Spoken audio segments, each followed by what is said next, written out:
Mga kaibigan, just to continue that our topic right now. I am very sorry for those questions that I cannot be answered because we have so limited time, mga kaibigan.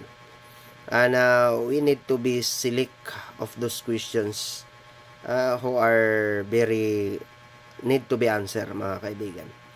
But some of those I would like to ask all of you if I'm not capable to answer about that, and then that I am so limited idea to give into you, and then just be understand that I am not an expert. I am saying always here, I am not an expert to discuss about this, to discuss about the things that you are asking me like this, ganun mga kaibigan. So that's why. So thank you so much to all of you that you are listening right now and watching our video around the world, especially from the people of Italy, um, and also the people of the China, Russia, and the United States of America, the Middle East countries, and to all the heroes of the Philippines, which is our bayani, which is the OFW around the world, mga kaibigan. Thank you so much for your contributions to our country. Billions of money that received in our economy because of your sacrifice out there in the whole world, mga kaibigan. Because the biggest or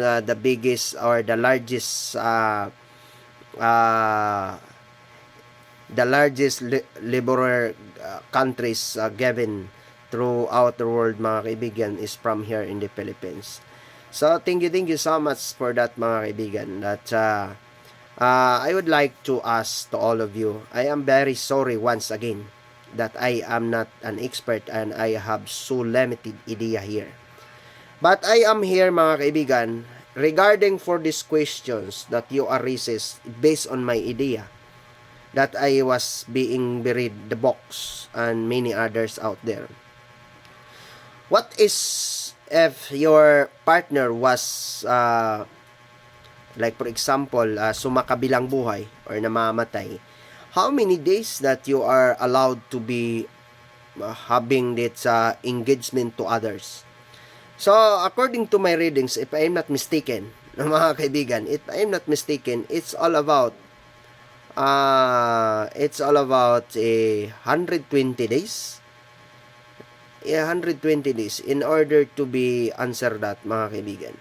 Just if I'm not expert, even though I am not an expert here, but I would like to answer these questions because very important thing that you are going to understand about this. Because baka there is the things that happen in your family.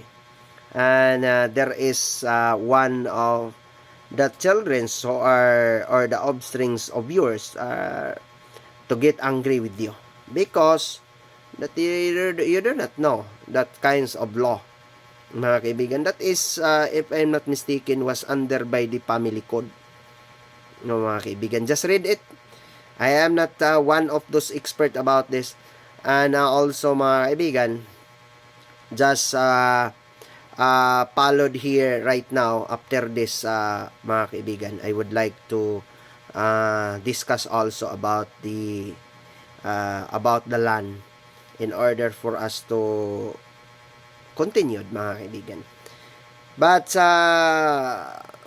mga kaibigan, all the properties in your parents, if it not becomes to died, mga kaibigan, we don't have rights.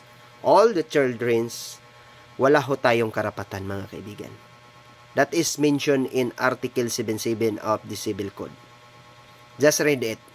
Wala ho tayong mga karapatan, mga kaibigan. All the way, all the things that here in this universe, here in the Philippines, mga kaibigan, wala ho tayong karapatan dito. Habang nabubuhay pa yung ama't ina natin or ang ama ho natin na may-ari ng lupa na yan, ng mga ari-arian na yan. Kaya kayong mga agap na mga anak dyan, mga walang kwintang anak, na hindi na lang magbabanat ng buto, parang magkakaroon kayo ng sarili ninyong ari-arian. Just love our parents, mga kaibigan. That is was mentioned in the Ephesus ono of the Bible. Just love our parents. Just give it if you have. Do not, no? Wag mong angkinin ang hindi sa'yo. Yan ho, mga kaibigan. Ikaw anak ka, wa kay buot